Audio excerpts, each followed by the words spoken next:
Hello mga kabibi! It's me again, Rhea, and welcome back to The Lizades.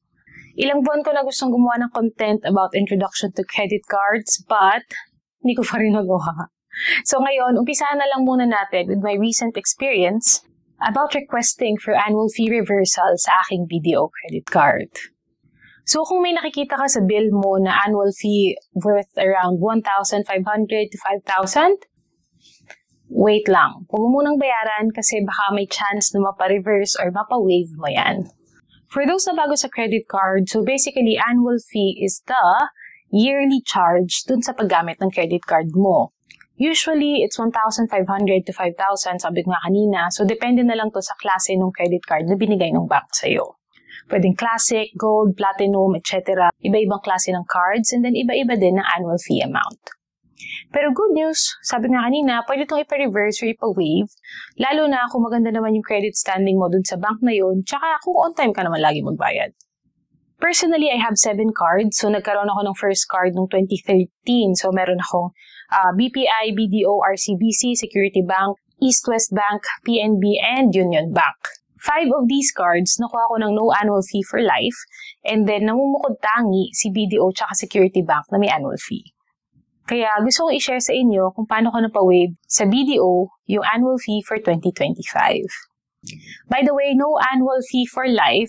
So usually may promo yung mga banks for this upon application.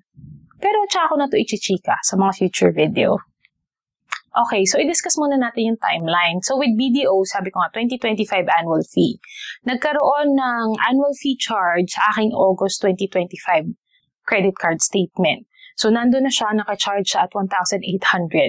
With this, ang card ko kasi sa BDO is BDO Shop More. Due date nung statement ko is September 19.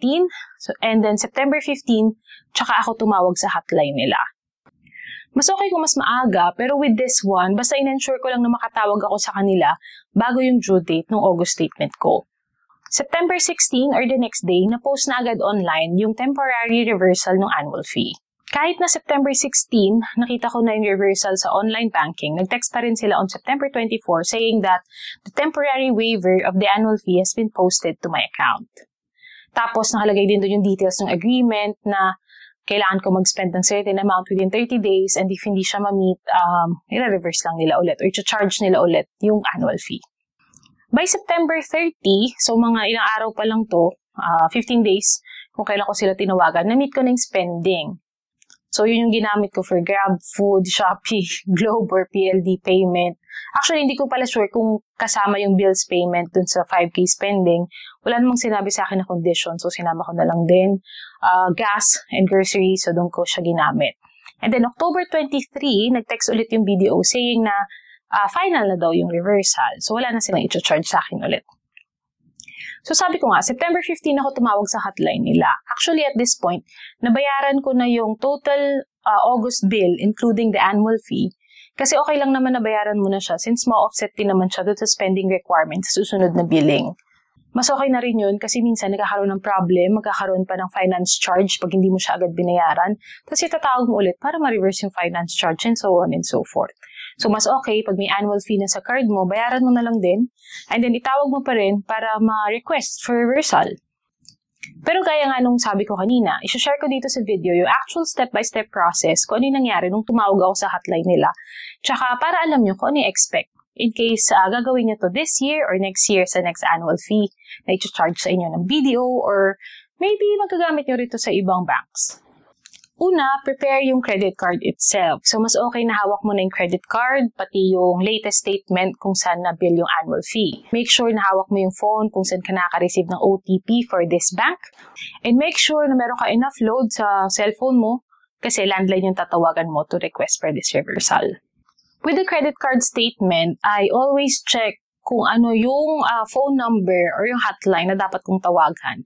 So, kahit na tinatawagan ko sila every year, hindi ko na lang sinisave yung number kasi minsan pwede siyang magbago. So, with this, at least updated lagi yung number na tatawagan mo. So, from there, if-follow mo lang yung prompts dun sa hotline. And in my case, it was in this order. Sabi ko nga, I called the hotline. So, per latest statement, as of August 2025, yung number na ginagamit ni BDO is 02-8888-0000. So, yun tinawagan ko. Mas okay na naka-loudspeaker yung call or naka-earphones ka kasi kailangan meron kang access dun sa keypad para makapag-select dun sa options na ibibigay sa'yo ng prompts. So, una, may maririnig ka na option like 1 for debit card, 2 for credit cards, and things like that. So, select mo lang muna yung credit card and then dun sa next set of prompts, select fees and charges. So, pagdating mo dun, ipapa-enter sa'yo yung 16-digit card number mo, usually followed by the number sign. So, para alam niya na tapos ka na mag-enter. So, with this, makukuha mo naman yung 16-digit number dun sa statement. Pero ako, I make it a point na hawak ko na lang din yung card kasi minsan tinatanong din yung expiration date. In this case, hindi naman. Pero yun, pagka-enter ko ng number, ang next na tinanong is yung birth date. So, with birth date, just make sure na makinig dun sa format. Kasi halimbawa, January 7, 1997 yung birthday. Pwedeng ipa-enter lang siya sa'yo as 010797. Parang ganun lang. After entering your birthday, sesendan ka na nila ng OTP dun sa mobile number na gamit mo dun sa bank. With OTP, remember, hindi magtatanong yung bank agents ng OTP mo over the phone. So, in this case, ang nangyari lang is, pagka-receive ng OTP, papa-enter lang din siya sa'yo sa keypad. So, i-enter mo dun 6 digits. And then after that, i-connect ka na sa live agent. From here, do know na it's okay to speak in Tagalog. So, mga Pilipino lang din naman yung magte-take ng call. Kaya syempre, sayang nga yung load sa pagtawag sa kanila. So, mas mabilis, mas okay. Unang itatanong sa'yo is your name, pati kung ano yung concern mo. So, make it brief. So, like ako, sinabi ko lang yung pangalan ko, tapos sabi ko lang na magre-request lang ako ng annual fee reversal. After nun, tinanong lang niya ako ng last 4 digits ng credit card number ko. With that, they will double-check the account. So, siguro, pwede kang i-hold for a minute or two. After that, bibigyan ka na niya ng options. So, in my case, isa lang yung option na sinabi niya na kailangan ko daw mag-spend ng 5,000 pesos within the next 30 days. So, sabi ko sa agent, sige, I agree. Tapos, sabi lang niya is, magpo-post sila ng temporary reversal within the next 3 days. Temporary kasi if hindi ko daw ma-meet yung condition na pinag-agreehan namin, ibibill nila yun ulit. So, after 30 days. Okay. So, sabi din niya, there's no need to call the hotline again to check the status. So, i-monitor ko lang daw sa online banking kung posted na yung reversal. Yun, diba? Dali lang. After that, they asked me if meron pa akong ibang concerns. So, sabi ko naman, wala na. And I can't remember kung binigyan ako ng reference number for this request. Pero pwede mo namang hingin yun dun sa agent if you want a record.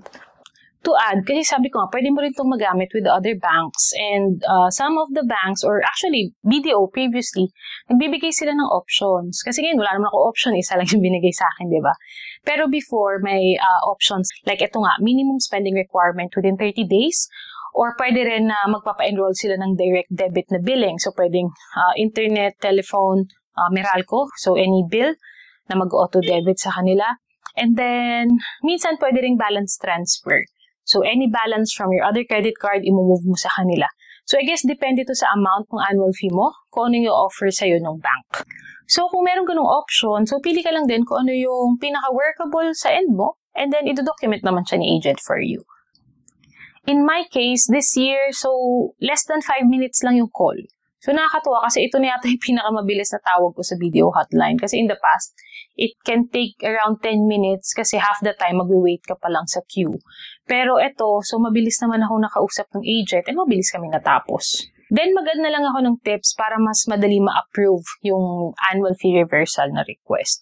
So, una, ensure na wala kang late payment sa account mo for the last year kasi i-check nga nila yung account details mo. So, kung meron kang history ng late payments, baka hindi ka ma-approve or hindi ka mabigyan ng option. Next, okay rin na i-make sure na may transactions ka dun sa card. So, kahit na mangilan-ngilan lang. Kaya sabi ko nga, 7 yung cards ko. And BDO, siguro mga third card ko lang siya. So, hindi siya yung araw-araw kong ginagamit.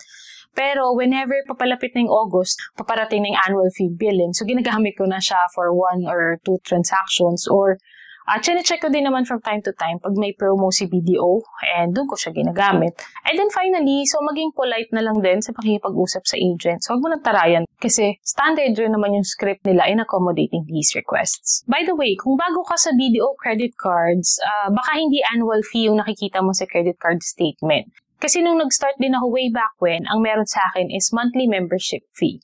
So with that, mas okay na tumawag ka muna sa kanila, i-request to turn it into annual. And then, at least from there, every year ka na lang tatawag sa BDO to request for reversal. I've seen other vlogs na every month daw sila tumatawag to request for the waiver. So imagine, kung halimbawa yung monthly membership fee mo is 150 pesos, tapos papaspend ka ng 1,000. Parang masyadong malaki, di ba? Compared dun sa 5,000 na hiningi sa akin for the whole year. Plus, isang beses na ako tatawag sa kanila. So, yun, next time na magpapa-reverse ka ng monthly membership fee, isabay mo ng request to change it to annual billing. Para from there, every year ka na lang magre-request ng reversal. O, diba? Nakatipid ka na sa load, mas maliit pa yung spending requirement for the whole year. So, yun, simple lang, diba? So, sabi ko kanina, pwede nyo rin itong itry sa ibang banks and minsan nagkakaiba lang naman talaga dun sa spending requirement. So, in my past cards, kasi although may dalawa na lang akong card na may annual fee ngayon, yung mga dati ko kasing cards na hindi no annual fee for life, pinaka-cancel ko na din. Pero in the past, merong spending na 3,000 lang, merong 5,000 talaga. Tapos, depende kasi siya kung gaano kalaki yung annual fee dun sa card mo. And then, sabi ko nga kanina, bala ko mag-shoot ng introduction to credit card para dun sa mga bago pa lang.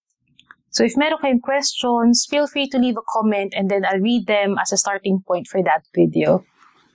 Again, ito ulit yung cards na meron ako. If may tanong ka about any of these, just let me know. Although, ang madalas ko lang talang gamitin recently is RCBC, Union Bank, and BDO. Ayun lang muna today. So, starting this new playlist for credit cards. Hopefully, nakatulong sa inyo. Thanks for watching and see you in the next one. Bye mga kabibi!